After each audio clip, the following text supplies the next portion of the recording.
Well, good afternoon and good morning, depending on where you're at. Welcome. This is the latest ACL Care Transitions Echo Series session. This is the Care Transitions Building Partnerships to Support Health-Related Social Needs Echo Series. You are attending session 7, Closing the Loop with Medicare Part B providers. Next slide. We're so very excited to have you join us today. We hope you're excited for the opportunities that this learning series will provide to you. And we're certainly excited to have you and your partners joining us as we dive into our content today. Next slide. So here's our agenda for today's session. We will transition through introductions into learning objectives and takeaways and a chat poll. And then we'll transition into our speakers, both our subject matter expert speaker and audience Q&A, followed by our case study presenter and group discussion. We will wrap up with a review of our peer working session, partnership resource, and then next steps and calendar reminders for upcoming sessions. Next slide. So let's take a moment then to go through introductions. First of all, I want to welcome again everyone joining us today. Please take a moment to enter your name and organization. If you have a series partner with you, enter that information as well into the chat. Also ask you to share one action you took since the last ECHO event. It could be big or small, but an opportunity or an action that you took since our last ECHO event. In the beginning of July was our last ECHO peer session, or since our last main session last month. So take a moment to add those into the chat so we can see everyone who's joining us today. And while those come in, I'll transition into introducing our speakers for today, as well as introducing myself. My name is John Jansa. I am Care Transitions Task Lead, part of the ACL Care Transitions team. I am facilitating today along with my co-facilitator, Heather Johnson from Facila Solutions. Also joined by Sarah Sargent from the Lewin Group and Amy Goodall Douglas, as well as Monet Bryant and Kristen Vangeloff supporting our ECHO sessions. I do want to take a moment to introduce our subject matter expert presenter, Nikki Kaminsky from WINIAC in Western New York State. She is the executive director of WINIAC. We're excited to have her present, as well as our case study presenters, Christine Van Landingham and Teresa Urich, both from Region 4 Michigan Area Agency on Aging. Thank you so much for your attendance today. We're looking forward to hearing your presentations. As I turn to look at the chat, and happy to see all the introductions coming through. Laura Smith from Southern Georgia Area Agency on Aging and ADRC manager. Laura, thank you so much for joining today. Happy to have Shannon from Southwestern Connecticut Area Agency on Aging. Liz Yoakley from the AAA Aging Matters AAA in Missouri. And some familiar names and some new names as well. Thank you so much, everyone who's joined today. We're looking forward to a great presentation. So let's move on to the next slide. So again, we do want to take a moment to go over housekeeping and ground rules. This series is about engagement. It is an all teach, all learn environment. So we certainly want to see and would like to see engagement. If you are comfortable coming off camera and sharing your thoughts, feel free to do so. You can certainly use chat as well in order to communicate questions or thoughts. Please do your best to minimize any distractions, including cell phones. Keep in mind, there are no right or wrong answers here. This is an open dialogue for sharing and discussion. Just be cognizant of and make sure you don't share any identifying information or PHI when sharing situations or scenarios. Closed captioning is available via Zoom. And as I said, virtual dialogue is encouraged, dialogue in any form, certainly during our sessions and even after the sessions. We certainly urge you to take advantage of the opportunities this session provides to connect with speakers offline, and colleagues or new people that you've met in our sessions that you may want to follow up with. Please take advantage of those opportunities so we can all learn from each other. So with that, I'll just dive into the learning objectives briefly. Our learning objectives for today's session, we do want to take time and make sure that we communicate out an understanding of how CBOs can serve as extensions of Part B providers. That is the focus for this session today, with the goal of ensuring post-discharge follow-up and service delivery. We do want to make sure that as part of this discussion, we're sharing some information on how to best understand the physician fee schedule rules, coding and billing for CBOs, and as well as how Part B providers and CBOs can collaborate to ensure smooth transitions.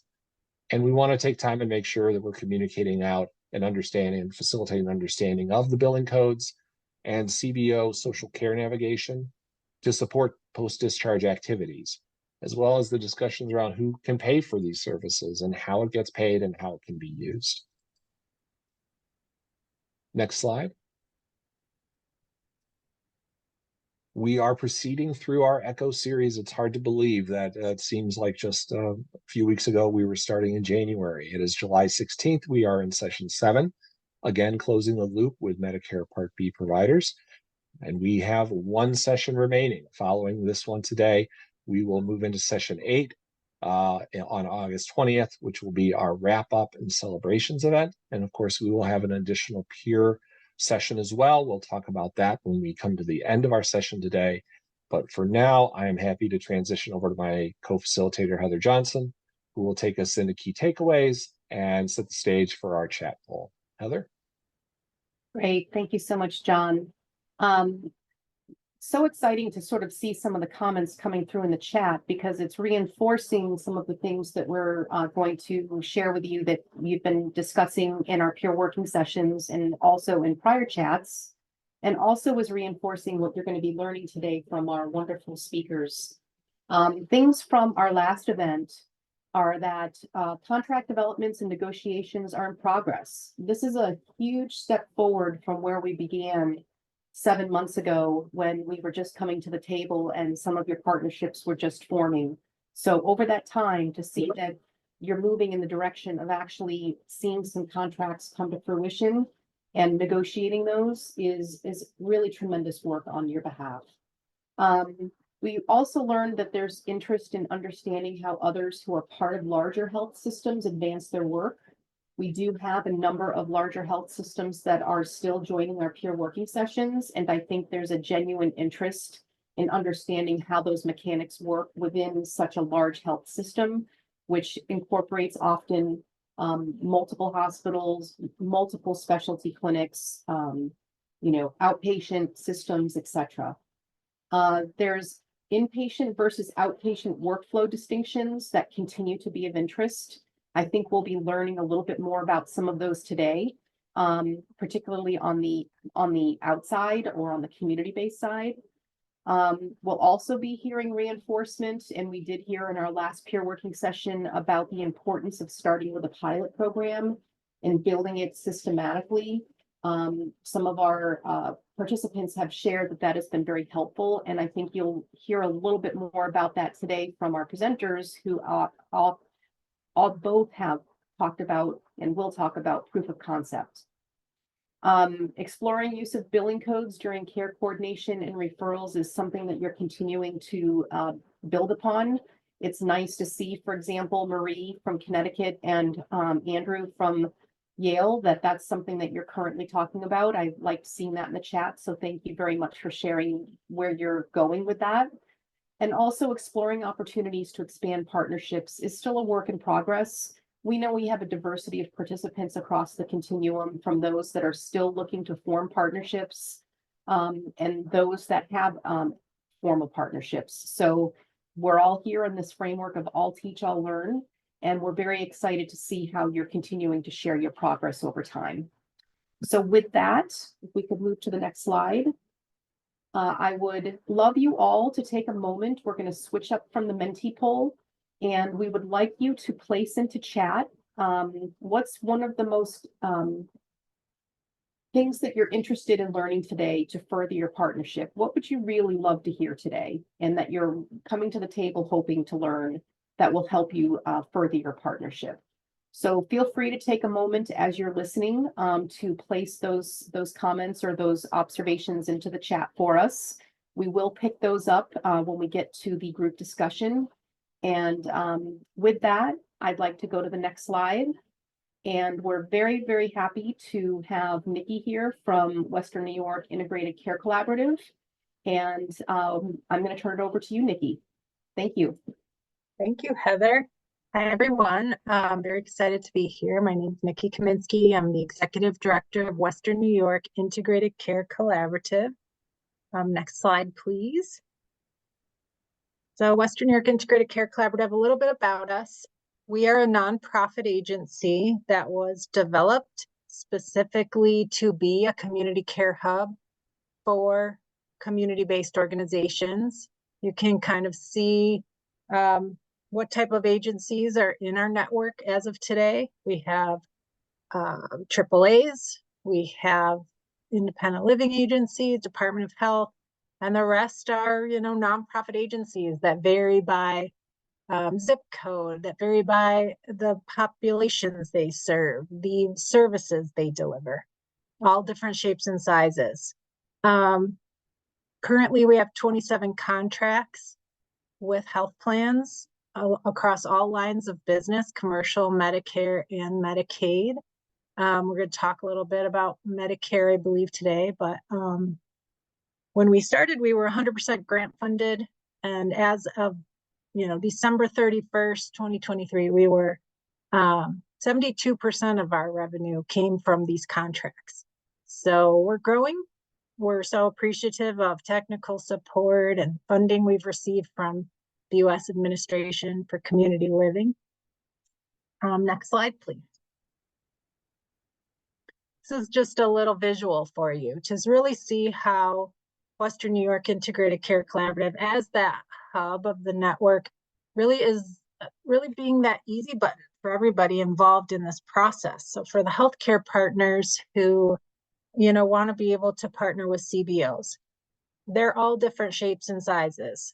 They have different understanding of what HIPAA is, what a contract looks like. They're used to serving the populations. Healthcare partners are also all different. Their billing mechanisms are different. Their contract language is different. And so we really fill that gap of that communication gap, that administrative gap, and make it a winning model for everyone's.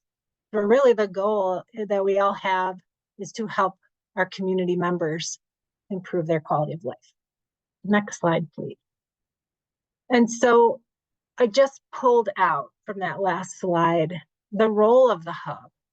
To be that easy button. We're doing the contracts on behalf of the network and on behalf of the CBOs with the payers. We're negotiating, we're speaking their language, and then we're turning around and we're subcontracting that work to our CBOs.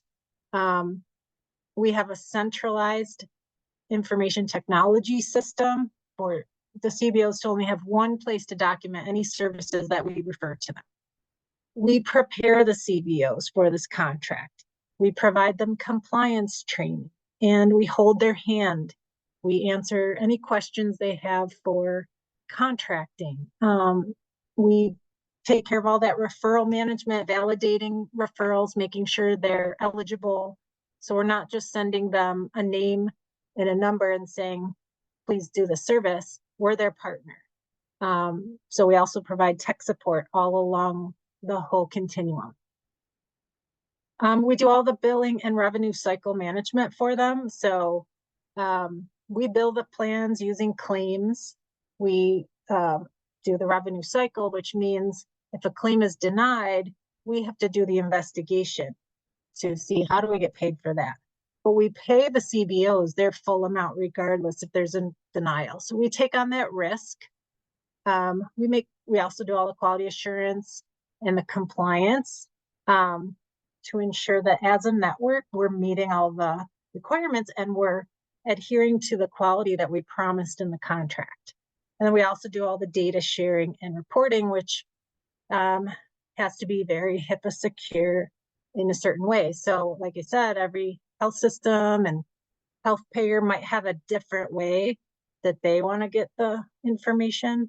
And so we really take that burden off of the plates of the community-based organization so they can do what they do best, which is serve the community. Okay, next slide, please. So here are the programs that we currently have contracts to deliver with our biggest health plan, Independent Health. And I wanted to just kind of pull these up so you could see an example of how the health plan pays for them and the billing codes that we use. And so I'm just going to go through these a little bit. Some of them are Medicare Part B benefits. And so our first program that we really pursued as a network was diabetes self-management training. We were already doing the 6-week diabetes self-management SMRC classes, which are those 6-week classes. And we knew if we got that program accredited by adding nutrition with a dietitian to wrap it around, we could start billing, because anyone that has Medicare Part B benefit and is eligible has to receive it. So all the Medicare Advantage plans have to provide it. So that was our first program. We got accredited and we became a Medicare provider. So that means we can bill and submit claims to the health plans and to Original Medicare ourselves. We don't have to go through, a physician practice to bill. We can do it ourselves. So diabetes prevention program is also a Part B benefit, and we're able to bill that on our own. And in New York State, Medicaid also covers diabetes prevention program.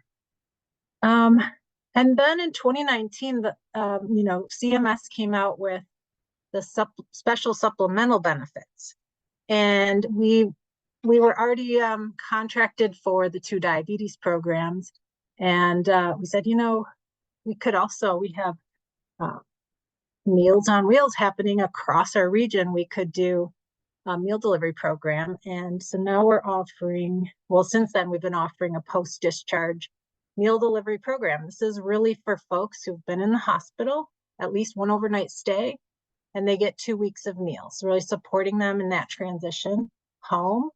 Along with the meal delivery program, the same referral, the client can either consent or decline to receive medical nutrition therapy, which is nutrition counseling with the dietitian. And so right now we're getting about 100 referrals a month for those meals, and about 25 to 30% of them are also asking to talk to the dietitian. So they're also getting, the dietitian helping them create a meal plan and how are you going to make sure you're getting enough food and all that after the 2 weeks are done. And with that medical nutrition therapy, we negotiated the Medicare Advantage plan to waive any diagnosis requirements, because the Part B benefit is only for diabetes and chronic kidney disease. And we wanted anybody that had a nutrition need, food insecurity, overweight, digestive issues, to be able to have the dietitian. And the Medicare Advantage plan waived that. And they also waived the doctor signature requirement. So we can just get a referral and provide that nutrition therapy, and we don't need those added burdens of receiving that therapy. Then we have these new coaching codes that came out in 2023, the 0591T and the 0592T. The American Medical Association released these codes for use, and they're really offered through CMS to be able to bill for them kind of on a demonstration basis right now. So we proposed to this health plan that we use these codes for these 4 different programs. And then we change up which program it is through modifiers. If you want to know more about modifiers and Z codes, just reach out. But it's how you code it. So on the billing side, they can then pull their reports and say, okay, this one was for community health coaching, this one's for falls prevention. But what was cool about community health coaching, falls prevention, and caregiver is it's basically we took the same model of the diabetes self-management training, where we took a dietitian wrapped around the 6-week class.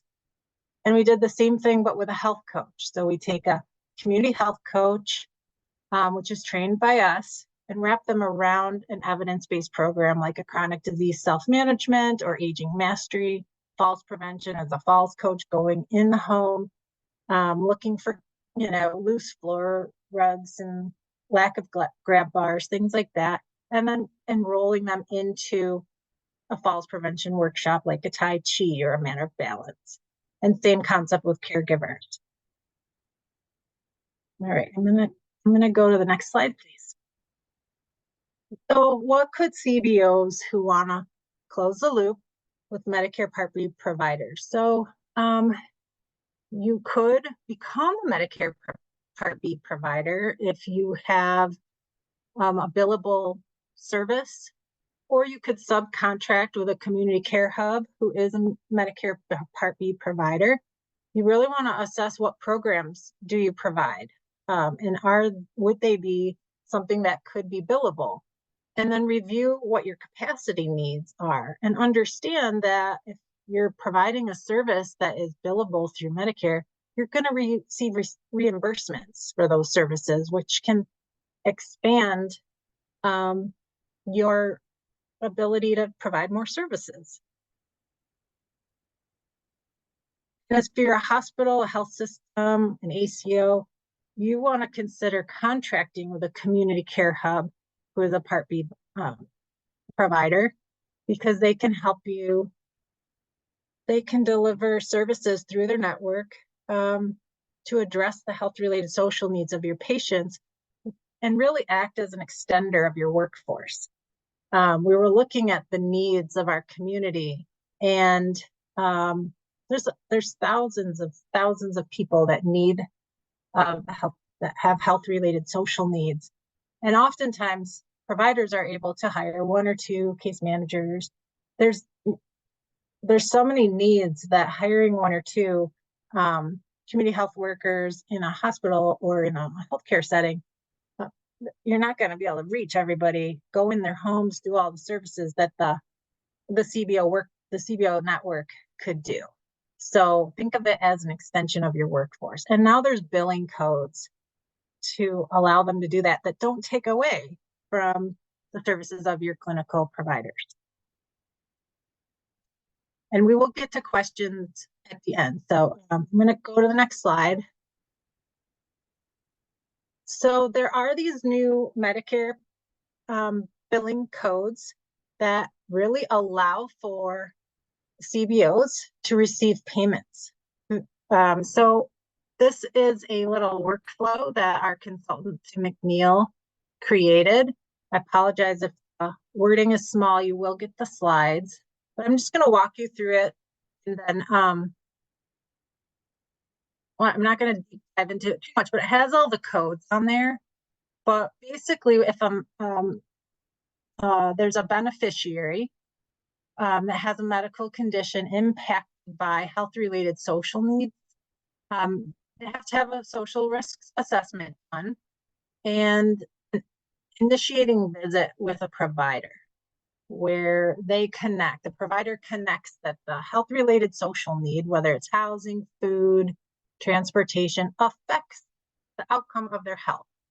And so they have to add that to the client's problem list in their chart, their electronic health record.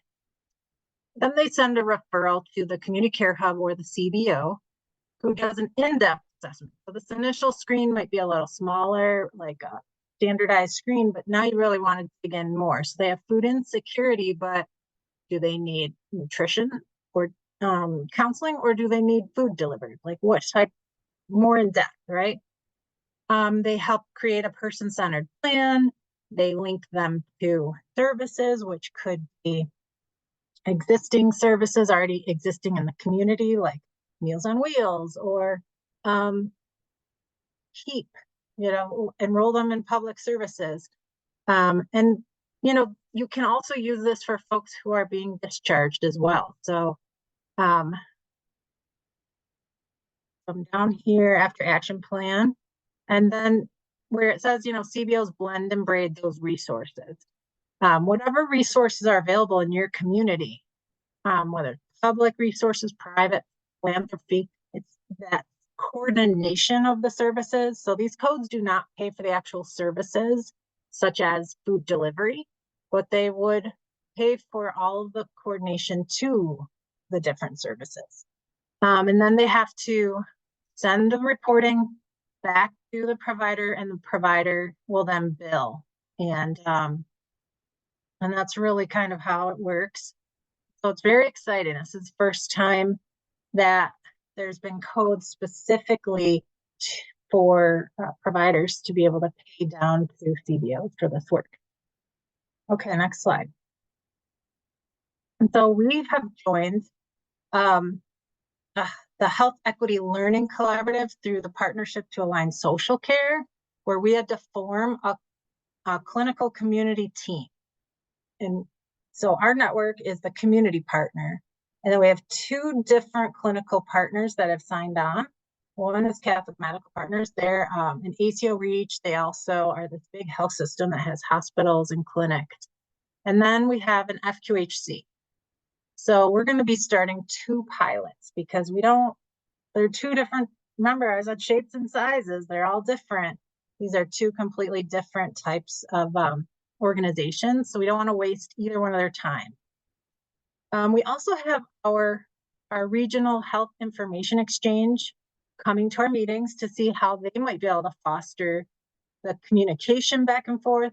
And then we have Independent Health, who I mentioned before, who is sitting there listening to what we're planning, because the Medicare Advantage plans will also need to be able to offer these codes. So they want to know how we're planning it. And so to date, we've got the 2 partners at the table. We're discussing things like, what's the target market for our pilot going to be? What health outcomes do we want to collectively shoot for? What's the referral process going to be? How is the data sharing going to happen? What are the documentation requirements that we both need on the referral to the hub, but also back to the provider for the billing? How's the billing going to work? And then how are we going to train the CBOs and get them ready? So that's kind of where we're at in our pilot right now. We have a little work plan, and we're meeting them every couple weeks to go through those questions. All right, next slide. Well, there we go. So we're now at the question. Thank you so much, Nikki. You just packed in so much rich information, and we will be taking some questions in the chat, but we do have one that came up already from Marie Allen. She's one of our partners in AAA in Connecticut. And she'd like to have you talk about the requirement to become a Medicare Part B provider. Is there a requirement to have medical oversight? Are you able to cover the cost of medical oversight due to volume of clients? Can you get into that a little bit? Sure. So we were able to become a Medicare provider because we had registered dietitians, and we use them as our first Medicare program. You have to have one program that you're going to offer, and you have to have a rendering provider that's eligible through Medicare Part B. So we had a registered dietitian, myself. And so when we became a Medicare provider, it was with my NPI number. But once you become one, then you can bill for all the other things.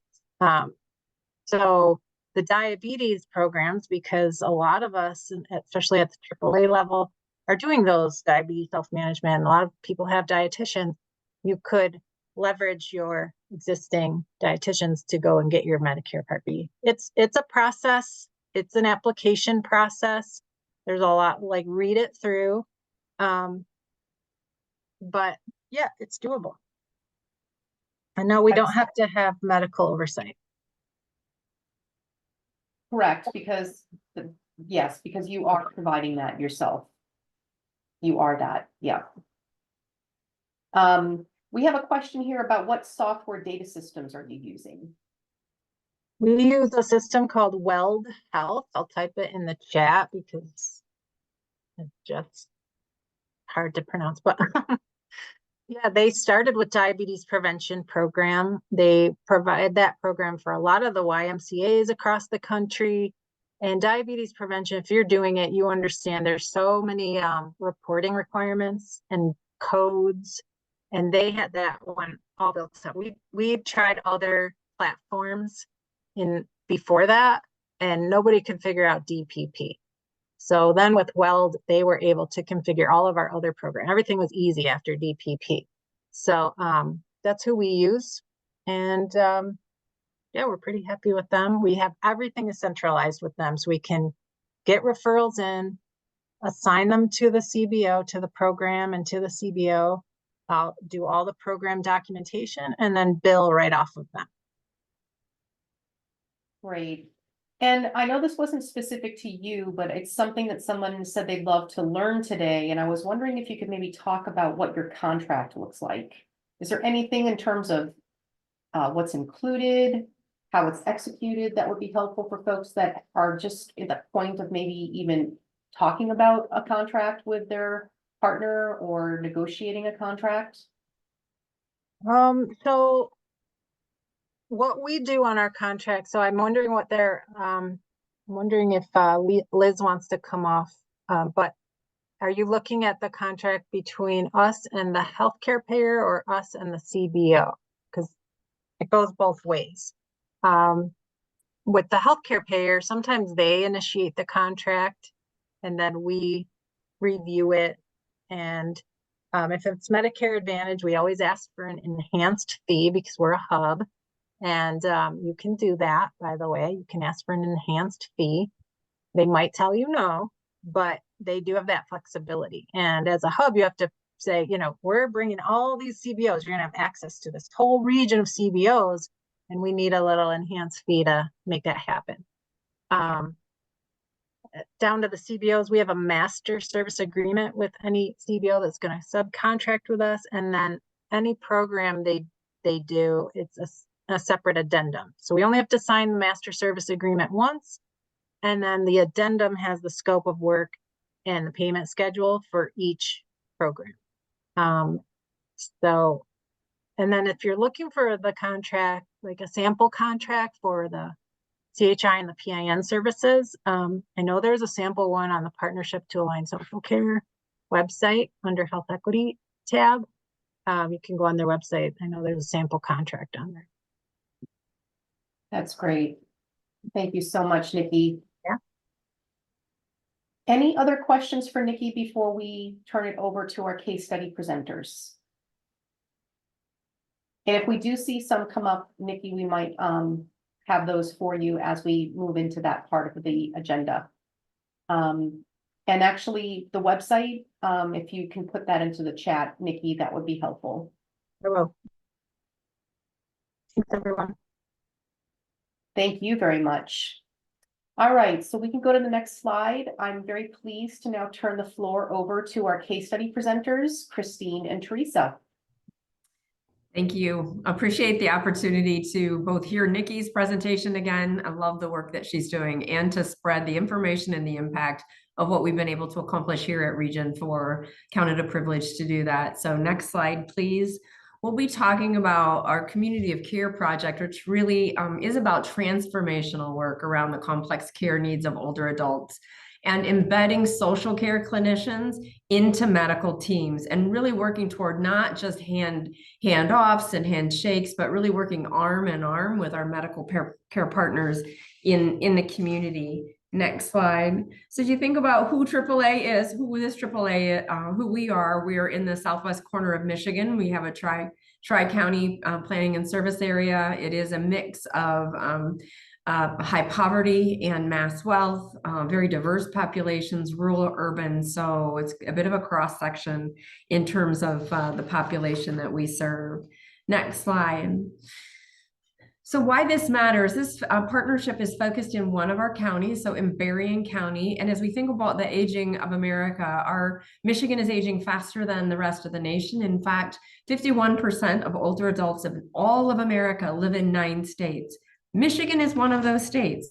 So we are aging faster than the rest of the country. And in fact, Berrien County is aging faster even than the rest of Michigan. So we look at the percentage of older adults with chronic conditions and the number of older adults who have nursing home level of care needs, who have low income. So really a data-driven approach to identifying our target audience and what the issues are. Next slide. And when I talk about what are the issues, what problems are we trying to solve, we want to look at this not just from the AAA lens or from the community-based organization lens, but from our partner lens too. So our work goes back to developing a shared purpose. The Healthy Berrien Consortium is a group of the CEOs and thought leaders from all the health organizations in our community, inclusive of the health system, public health, behavioral health, and the Area Agency on Aging, and really looking at what are the needs in our community and then developing collective solutions to meet that need. And so we identified a community need, again, collectively. And I think this is, you'll hear this theme from us.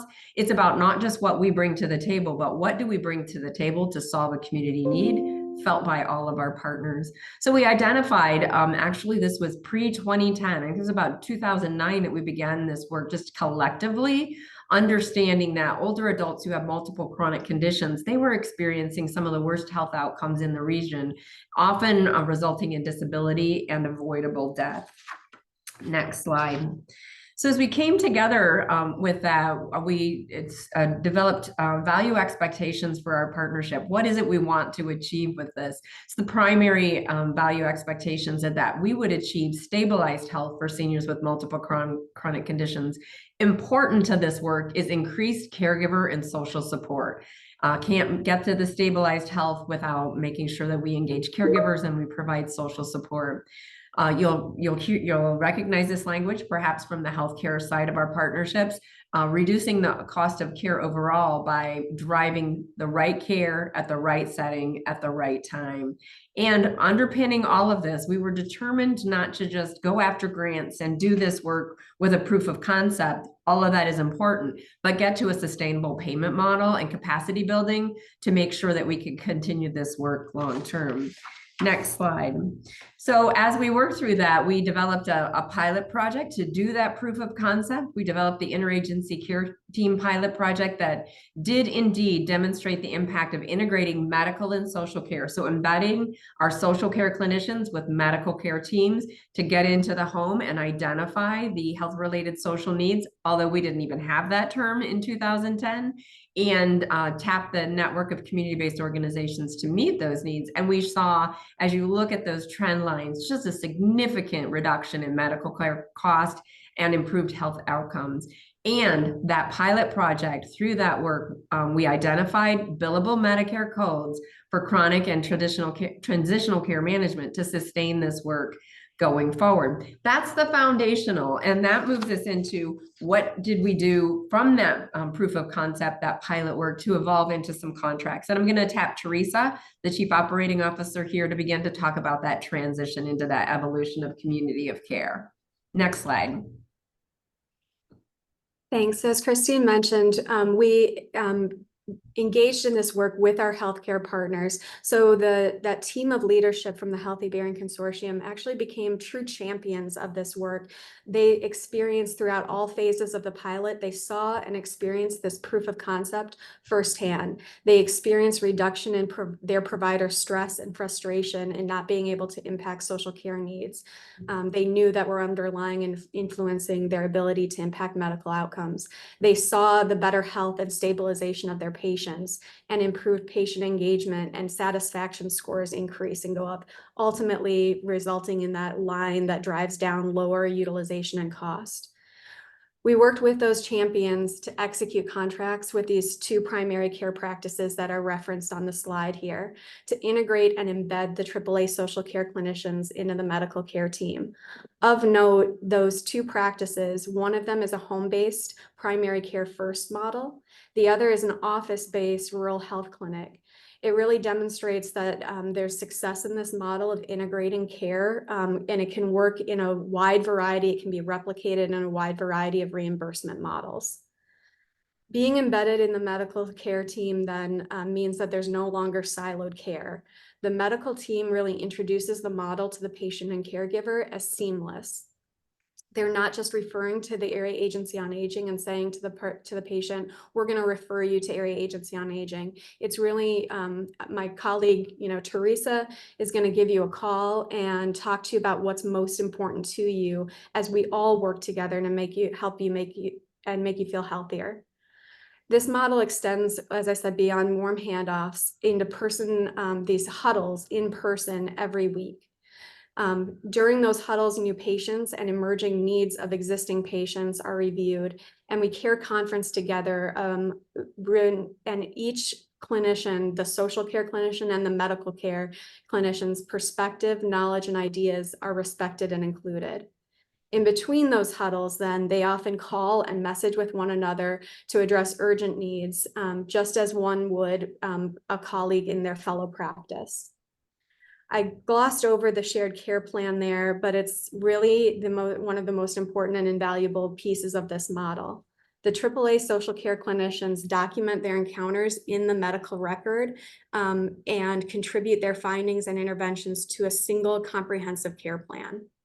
As an Area Agency on Aging, then we also bring, just as our sister AAAs do, we've long acted as community care hubs, and we bring under our area plans for the Older Americans Act contracts with CBOs to plan where we're developing a coordinated system of services to meet these social and health needs of older adults and caregivers.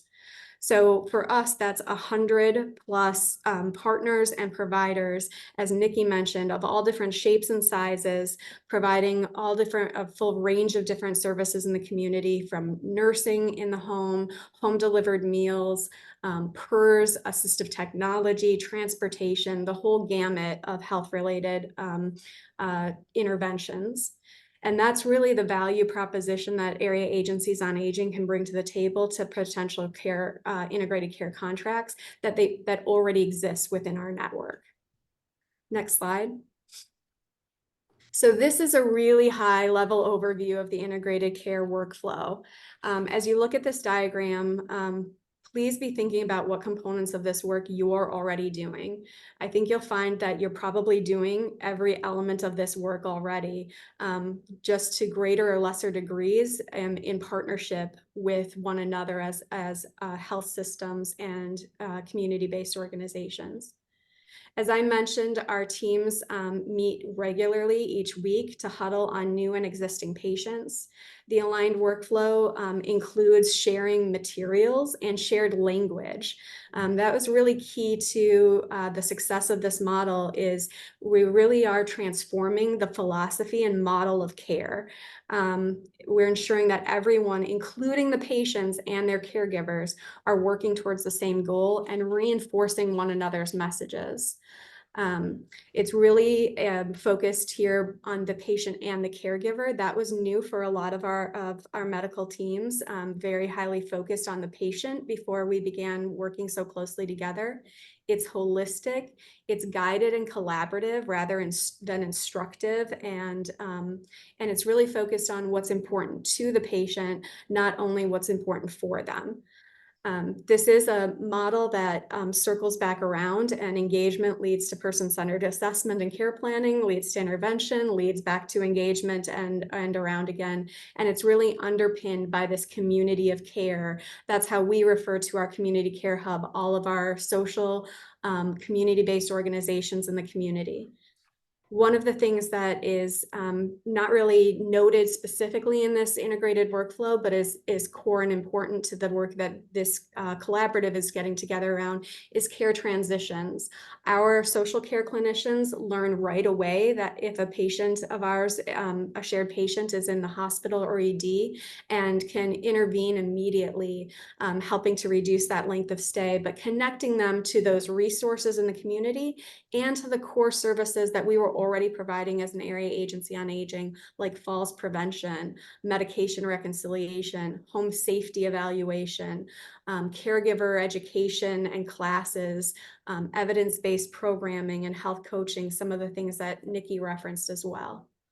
Before you move on, Teresa, Yeah. if I could just maybe layer on a little bit, because I realize we haven't talked about, when we talk about engagement and patient selection, we haven't talked about the population we're serving. So we're talking about older adults with multiple chronic conditions, but we're very specific. It's older adults with multiple chronic conditions who have a complexity score of 14 or greater that comes out of their medical record and are experiencing high hospitalizations and ED utilization. So that's the target population. And our team, as they're documenting inside of Epic, actually have the opportunity to help influence where that complexity score goes in terms of their social needs. So I just wanted to kind of set that context. And it's not just the hospital or the health system saying, these are the patients we'd like you to work with. It is collectively care conferencing on patients and as those are proposed. And our team also talking with the medical team to decide who should be enrolled in this project. So I just want to layer that on, because I think that's a real nuance and important factor of how integrated this team is. Mm-hmm. Very good. So of note, prior to this, we heard from medical clinicians in these practices that they really felt alone and ill-equipped to address or meaningfully treat the issues that they saw getting in the way of their treatment plans, getting in the way of their patients making healthy changes. Simultaneously, we heard frustration from social care clinicians who are feeling like their attempts to influence the treatment plan or help primary care teams understand what was really going on and at the heart of what their patients were experiencing poor health, the daily barriers and challenges weren't being prioritized and in some cases even devalued. This really transformed the way that the teams talked about patient care, talked about their work and the value that they saw in each team member being at the table. Next slide. So I think this is a really impactful visual to talk about as you're having conversations with your partners or potential partners. These are some of the results that we saw from the patients that we were co-serving. While new requirements in advancing research on social determinants of health have resulted in health systems and medical providers being increasingly aware and screening for 3 social determinants of health: insecurity when it comes to food, transportation, or housing. The deeper assessment of individuals' health-related social needs really reveals many more underlying needs, most of which are only really discoverable when relationship and trust are built over time and care is extended into the home. Again, what we talk about with and what our medical partners have seen is care health really happens between those visits to their primary care provider. It happens every day with the choices and the barriers that people are confronted with in their daily life. So some of the highest needs that we saw were actually mental health needs, things like major life stressors, mild, moderate, and recurring mental health symptoms, loneliness and isolation, stress and family conflict. We saw a lot of limited informal support and caregiver strain. And when it came even to things like food insecurity, we saw that health literacy, health education, and coaching really underpinned that. It was more complicated. Just as you can see there, housing is far more complicated than somebody having a roof over their head. It comes down to the quality, the accessibility, the affordability of housing. So it's really about finding those root causes and meeting them with solutions from the social side of things that drive value and return on investment that we saw. So next slide, please. So as we address those health-related social needs and identify and address those, we have some remarkable results. So the outcomes of this, this is pre-6 months data compared with post-6 months data, and this was an independent evaluation by a local university. This project showed an 86% reduction in unplanned inpatient hospital stays. We didn't include things like if someone had a knee replacement scheduled, but it's 63% reduction in ED to inpatient stays. So if our patients hit the emergency department, our social care clinicians were able to get involved and get the supports put in place so they could go home instead of into the hospital. A 100% reduction in ED to skilled nursing facility placement. So if they hit the ED, we were able to get them home and not get a skilled nursing placement for the patients. And just as importantly, and I think key to some of those success underpinning it, is 93% of caregivers indicated that they feel supported in their caregiving role. And why these indicators? These are the KPIs our health partners are. These are the markers they're trying to drive. So these are great indicators, and having these get your health partners attention when you show these kinds of results. Next slide. So what does that reduced utilization translate to in terms of dollars? So for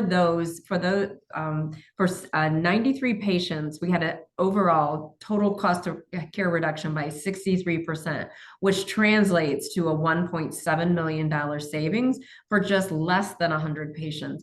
And so as we talk to our healthcare partners and potential new partners, we talk about investing. What it takes to drive this kind of saving is investing some of those savings into those social care supports to be able to get at that. It's not enough to just identify and refer to community-based organizations, but you really have to fund those social support systems. Next slide.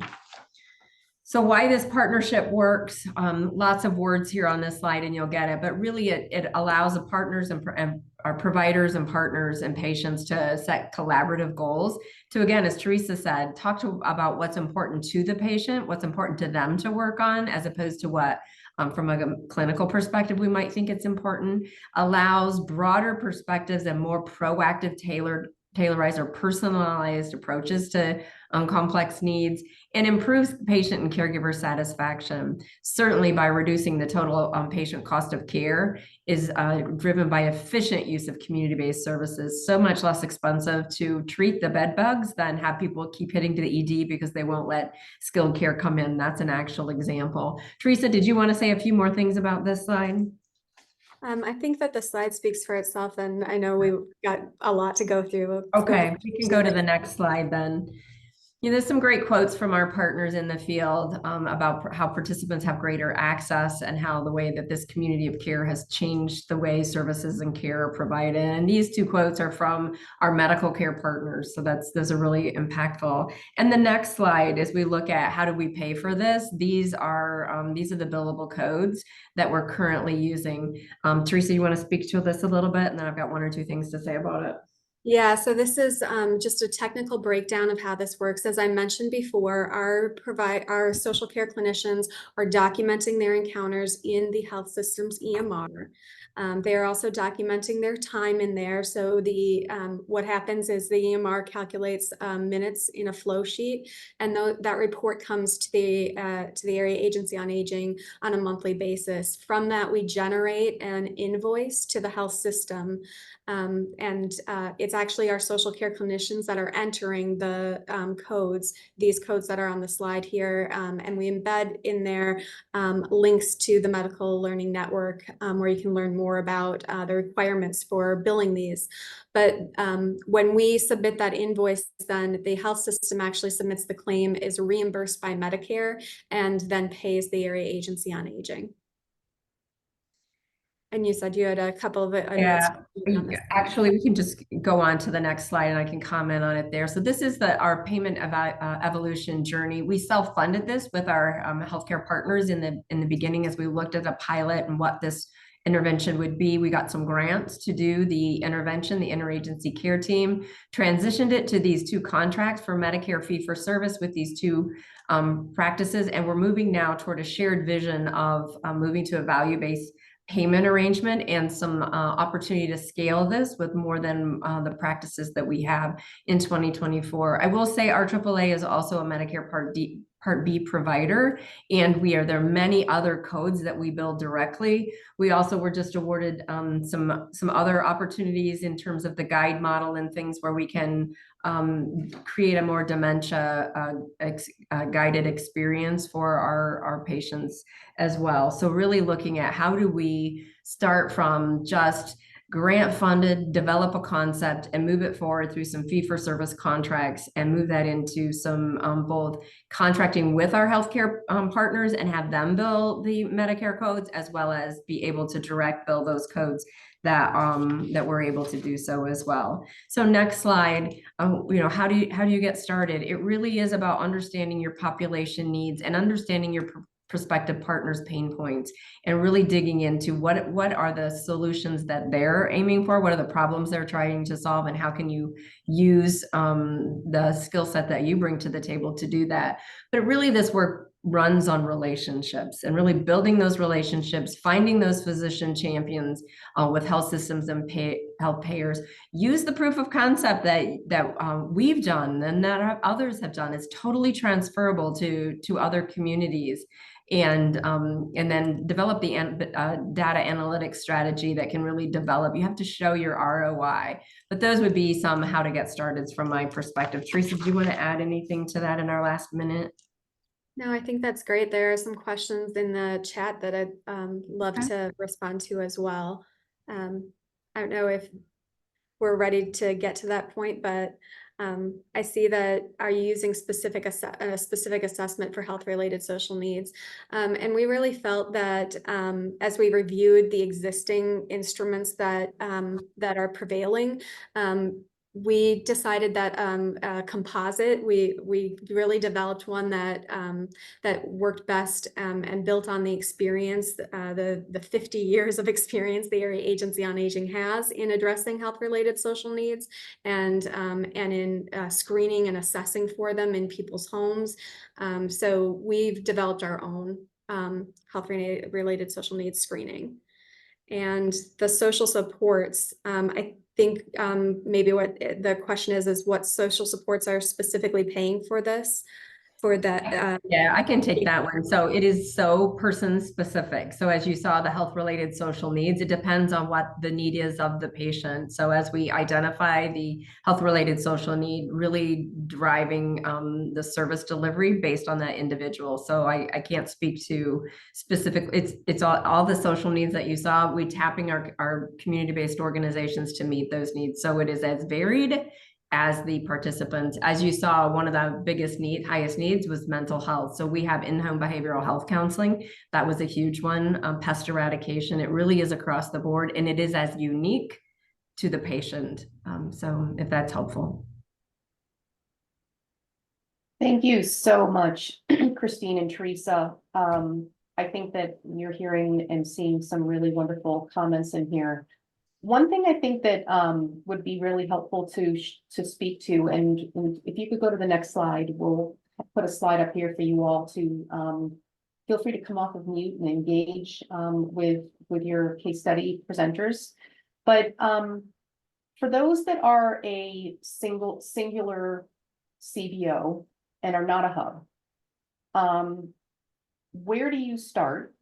And also for our health provider partners on the table or on the call, what would you recommend that they do when they know that there are CBOs with staff in their hospitals, for example, to help facilitate transitions? What are those conversation points to begin moving the needle toward a more formal partnership? And it kind of gets to this question of what are you doing already?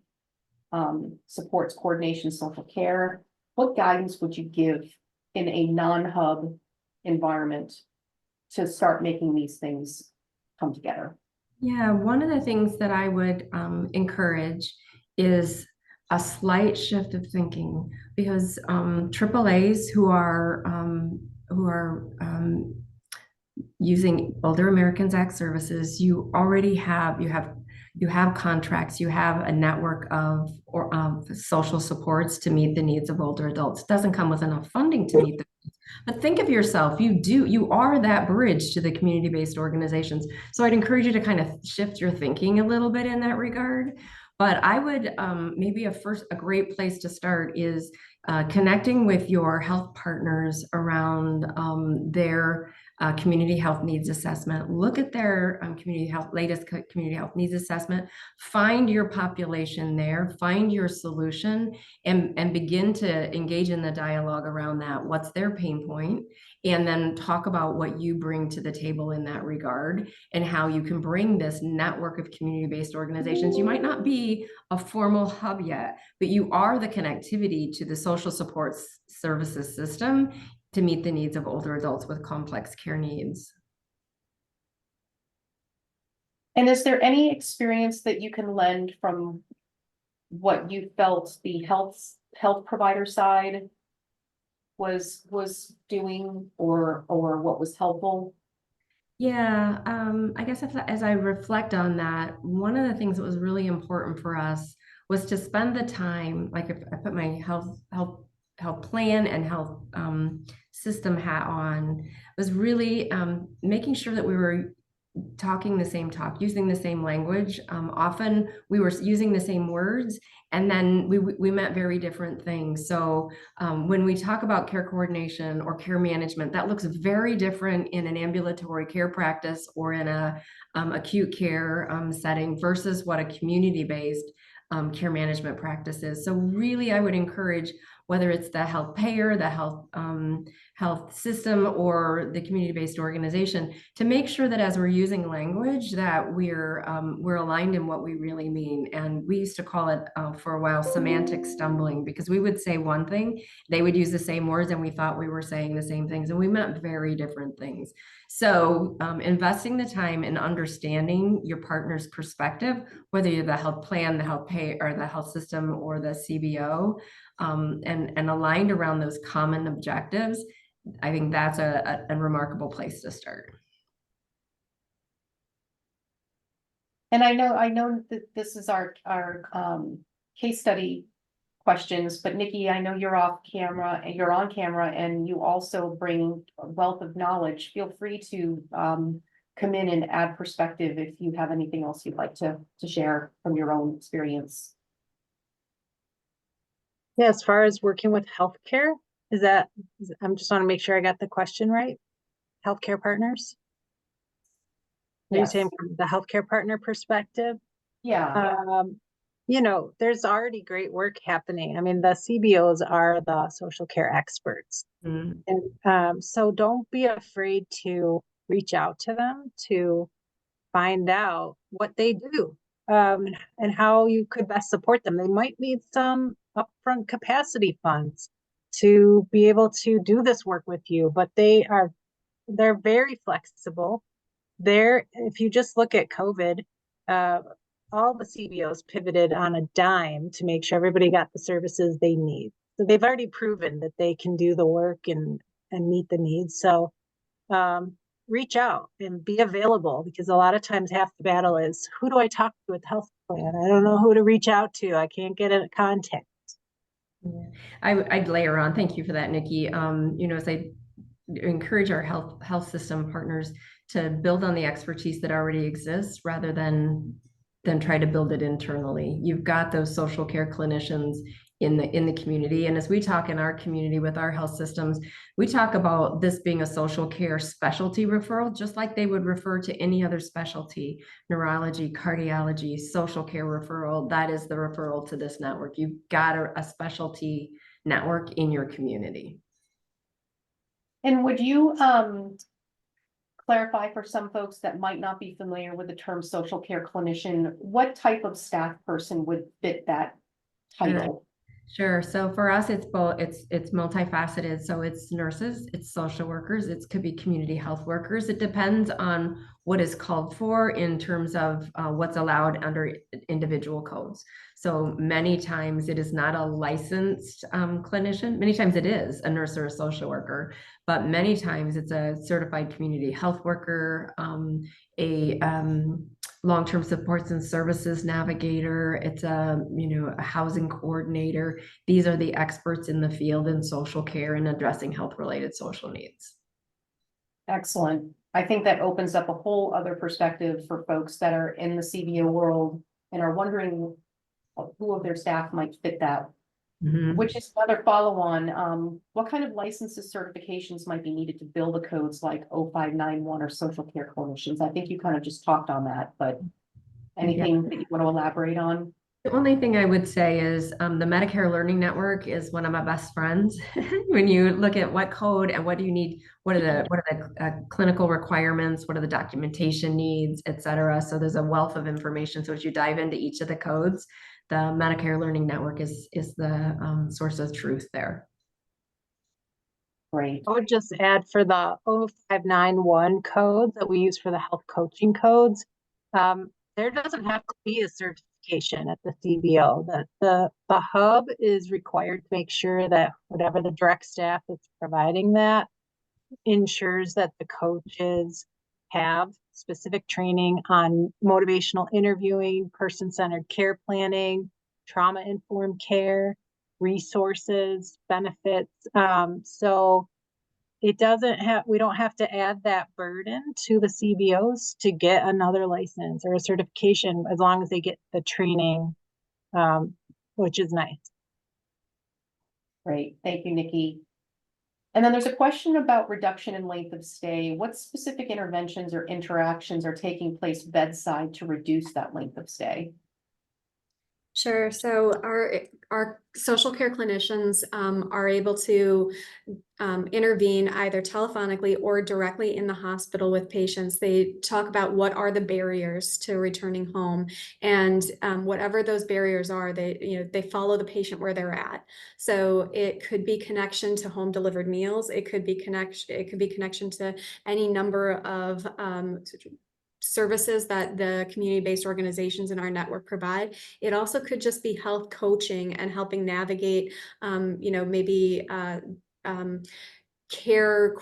coordinating care with the family to make sure that there's someone there when mom comes home to take care of her and meet her needs. It just is a full range of services, but the notion is that there's somebody there to help navigate, to assess what that unique need of that patient is and help them navigate this complex system of coordinated services and make it seamless for them.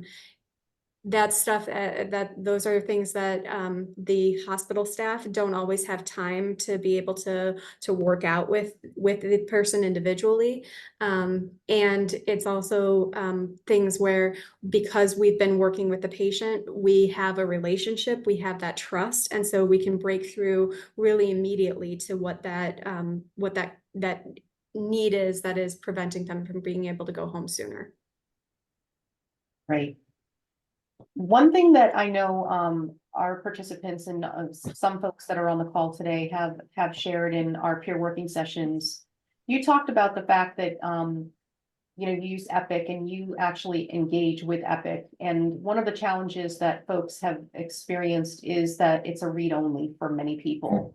What is it that you do or did that allowed you to move beyond read only and really only kind of a passive interaction with the health record to what you're doing today?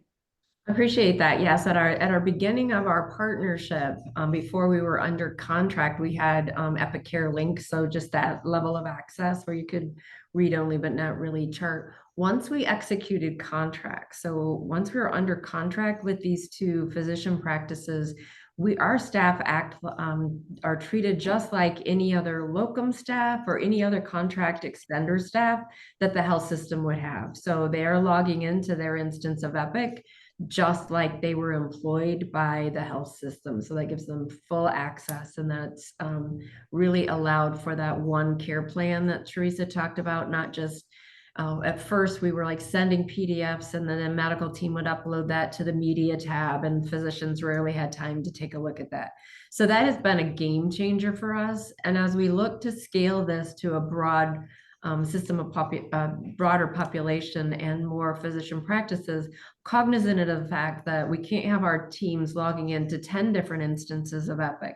We really have to be able to scale this in a way. So we are also working with the Health Information Exchange Network here in Michigan on an interoperability pilot so that we can use our own EMR, which is Athena at present. That's the EMR that we have, so that we can document and then share that electronically through the Health Information Exchange Network. But that was the key for us, is by having a contract to do this care management work, chronic care management and other work that went up through their compliance chain, the health system compliance chain, and got the stamp of approval that it would be just like any other contract staff that they have. Excellent. And we do have a question in here about whether any of you have a process written on how you've created where you are with your successes, and written steps supports how maybe it could be helpful to share beyond. I do know in the resources and what we will post, you have your Hartford Awards and overviews of a lot of that, the Aging and Disability Business Institute, which we'll show on our resource slide here. We've included some of that, but would any of you like to speak to Kevin's question? I really appreciate your question, Kevin. And I will say tentatively, we do have, we had a contract staff person put together a bit of a playbook on how we got from where we are to where, from where we started to where we are. It is not ready for prime time, if I could say it that way. And I think Teresa would concur, but I do recognize the value of that. And perhaps we could spend some time polishing that up a bit. That might be of benefit. As far as, I mean, I guess we do have processes written. I'm wondering, I would want more information on what you're looking for. Are you saying just kind of like our timeline and how we got to where we are, or are you trying to dive more into the different processes? So feel free to reach out, and I mean, we have some stuff all mapped out, and other things we're in the process of really getting like more of a, process and procedure manual. But I like what you're talking about, Christine, kind of like a broad overview. Thank you. I have a question that I think feeds into sort of where a lot of the organizations that we've been, supporting through this series are at. Christine and Nikki and Teresa, for all three of you, in your role as a biller and having these arrangements with CBOs and with a network, can you share, if you could just put on your Part B provider hat and think from a perspective of when a CBO is supporting the work that's being done and providing services, what are those key elements that you expect from a CBO in order to make that, as imagining like a new CBO partner coming on to provide that service? What are you expecting from those CBOs to be able to not just provide the service, but provide all the documentation and the necessary supports you need to be an accurate biller for those services? What are those essential elements that you're looking for? And obviously following up with to make sure that they follow through on. You want to go first, Nikki? Sure. So every time we contract with a new delivery partner, they go through first our compliance training. They have to be all HIPAA, fraud, waste, and abuse, have all their insurance docs. Then we do training with their direct service providers, and we always have them assign a program supervisor at their agency, because we're not their supervisor, we're their partner, but we always want to make sure they have a supervisor there that can be overseeing their direct support. And then we're their partner throughout the whole project. So we're doing quality assurance, we're checking their charts before we bill. So if anybody's missing documentation, we're reaching out. And really that's another value of having that kind of hub agency, to where, you're always having someone making sure, and we're there too if they get stuck with a client or there's an incident. A lot of times, maybe there's an incident where the client isn't happy or the client fell, or something has to be escalated, and we take that role. We do all the data sharing back to the plans. Maybe they're eligible for more services and the coach doesn't know how to get them. We will help them with all that. So once we train them, we're there with them the whole time. We're not just kind of sending a referral and saying, okay, let us know. We also train them on our documentation portal. It's really hands-on. Yeah, I'd echo that, and for the AAAs and then in the network, this really builds on the work that we already have been doing for so long, in terms of developing a provider network to do this work, all of those things around all the compliance issues and the quality, but also coming alongside them, walking alongside them to make sure they have this. Some don't need much support, and they really have great processes and already aligned. There are some that we have to do a lot of technology hand-holding on. We have some new requirements here in Michigan around electronic visit verification, which was really a different contract, but really our compliance officer sat in an office of one of our community-based organizations for an entire afternoon, walking through and helping them get connected to the technology that they needed to be able to do this work. So it is a partnership. And it isn't, and I think that's one of if we could go back to the build versus buy from a health system or health payer perspective, this is work the AAA network already does. And so, and it isn't just send out that referral and then tell me if they got served or not. It's so much more than that. That's great. I mean, we are so appreciative of just the depth of knowledge and experience that you're all bringing to this event today. I think what we're going to do in the interest of time is move over to the next segment of our event.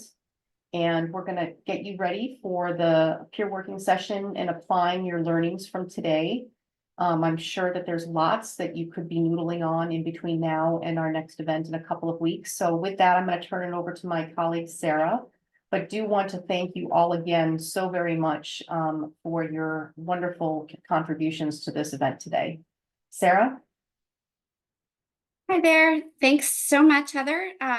Let's go forward and just want to remind everyone that we will have our next peer working session coming up for the next one, which is in 2 weeks.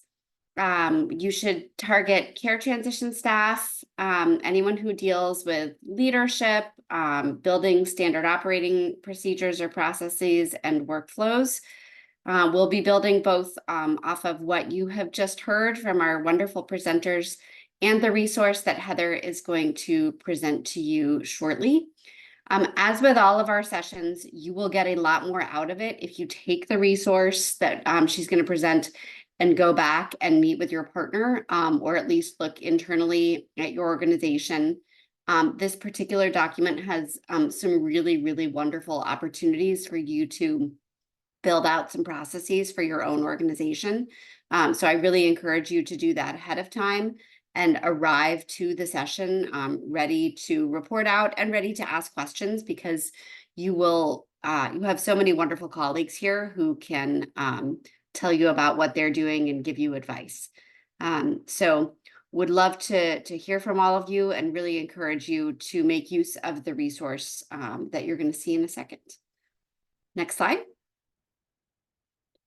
And now, Heather, if you want to go ahead and walk them through. Great. Thank you so much, Sarah. So we're going to have a larger version of this that will be accompanying the slides, but it's just a quick screenshot. What we've put together here, which is not unlike some of the flows, even the one that Nikki shared in her segment. What we put together here is an optimal case sample process flow, which really kind of transcends the entire series.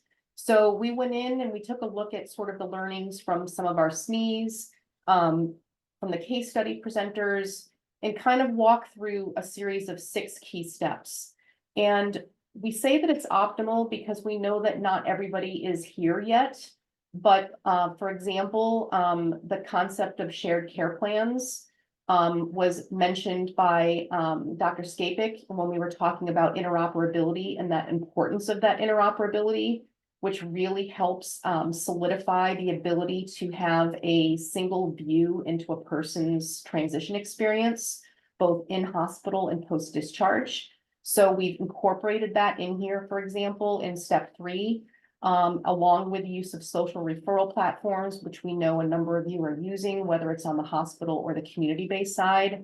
So when you look at this, there may be things in here that you might feel are a reach, but we want you to reach in those conversations because we want this resource to be used into the future as you continue to develop and forge those partnerships. So this is starting with an inpatient admission of someone with a food insecurity, HRSN, with some complicating factors of depression and diabetes. So we've set up the codes there for you to kind of think about where the step then goes to needing to document that HRSN and put in those Z codes.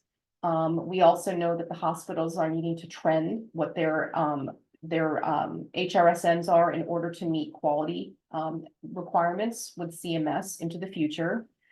We know that there's an important piece of bi-directional flow of information, and this is something we heard from today. As Christine said, it was a game changer for them.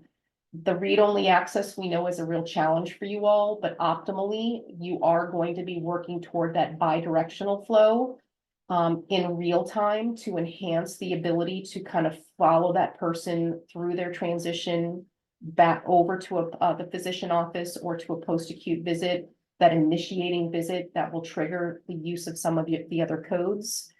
Thinking about other evidence-based communication pathways and the use of some team steps. Moving then into the building of the discharge plan. And the discharge plan isn't something that just happens on the hospital side. Optimally, this is something that's done in collaboration with the patient or the person themselves, with their family. And we heard about the importance of caregivers today and the role that caregivers play both in hospital and supporting that individual post-discharge, along with that CBO. And then connecting to those transitional care management, chronic care management visits that are scheduled with some codes here that you all can discuss. And then moving the needle toward the use of those CHI and PIN codes. And in this instance, the codes are here for you to consider, as well as then closing the loop. And we learned the challenges of the documentation that needs to occur when the person goes out and is discharged. What is the CBO doing and what services are being provided? This is what I think Christine was saying so clearly. When you have access to that medical record, you can put all of that into case notes and other documentation that can be picked up by the hospital or the other physician office, and everybody knows what's going on for this person. So if unfortunately they do end up in the ER again or have a readmission, everybody knows what are those factors and all of those steps and activities and services that were put into place to support that person, so that you can begin diving into the lower part of that iceberg that Teresa talked about, and looking at the nuances that occurred when they're back in the community that they were beginning to understand. So we've laid this all out here for you. And on the right-hand side, we've created a worksheet. You can apply this to each discrete step, or you can apply it to your overarching partnership.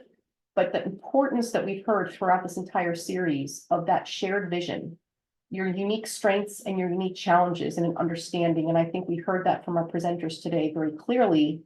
And then what are your priorities and what is a realistic or desired timeline and goal date for you to maybe check off each of these steps? So we really hope you'll take the opportunity to either share this with your partner or have a conversation and come back to us on our next event in 2 weeks, where we'll be digging into this with you in our peer working sessions. So with that, I'm now going to turn it over to John, and we'll ask you to take one action you'd like to take as a result of listening to this wonderful information and put that in the chat for us. But we would like to review some resources. So John, over to you. Thanks so much, Heather. Yeah, so certainly please put it into the chat. What's one action you will take as a result of all the great discussion and all the great information? Let's go ahead and move to the next slide. So do want to take a moment once again to promote the TA community site, which is our collaboration space. I'm sure everyone or most everyone on the call is aware that all of these sessions that are recorded, are uploaded, and are part of the TA community site, which you can easily register for. I will also call out that the slide includes a view. This is a screenshot of a search I just did like the end of last week on looking up CHI. And you can see just from this screen grab, there is a good amount of resources and other types of discussion posts about CHI and information about CHI and PIN codes. The TA community is a great resource for a lot of information about what we talked about today, and additionally topics and information on discussions past. So please take advantage of that resource. We can go on to the next slide. Speaking of resources, I do want to call out, apologize, there's a lot here, but we wanted to make everyone aware. One of the things that we have done, we've gotten such good feedback on our presentations that we have split out some of our SME presentations and made them standalone YouTubes available on the No Wrong Door channel on YouTube. They are publicly available. So you can simply just do a search on YouTube, and we have direct links here to Tim McNeil's SME presentation from session 1 and session 6, as well as a really good presentation from Dr. Fichtenberg from Siren from session 3. So wanted to make you aware those resources are available for you to access directly to review what was presented. I also want to call out, we were so happy to have, we've always pleased to learn from our speakers, you know, reminding everyone that both WINIAC and Region 4 were recognized through the John A. Hartford Foundation Business Innovation Award in 2023. They were recognized for their innovative work. We've included a link to that announcement, and also a link to the most recent 2024 announcement for that Foundation Business Innovation Award that recognized Sarcoa and Allegheny Area Agency on Aging. Also want to call out that Region 4 also received recognition in the Aging Innovation Awards from 2023. Definitely take advantage of these resources as an opportunity to see what's going on in the community, what's going on within the network. There's so much innovative, great things happening. Thought we'd share a couple of those links for you to investigate on your own. Next slide. So we are coming up to our next peer working group session, which is on July 30th from 3 to 4 p.m. Eastern. Certainly between now and then, take advantage of the partnership resource that will be posted that Heather just took us through. We will, of course, ask you to stay on briefly for a post-session survey. And also want to mention that we will have our last session, session 8, on future developments and discussion on August 20th. We are going to use time in that final session to have discussion around those actions and successes, big and small, that you may have achieved throughout this learning series. We want to take advantage of the time we have together on August 20th to share and discuss the challenges you may still have, the successes you've had. We want to give everyone an opportunity to have that dialogue collectively, to share all those experiences that you've taken on throughout this whole series, any advancements around care transitions, partnership advancements, etc. So teeing that up for everyone on August 20th from 1:30 to 3:30 or 3 o'clock p.m. Eastern. And with that, if we go to our last slide, on behalf of the team and ACL, certainly say thank you to everyone participating, as well as our speakers today, to Teresa and Christine and Nikki. Thank you so much. Please reach out to caretransitions@lewin.com with questions. I hope you all have a wonderful day. Thank you.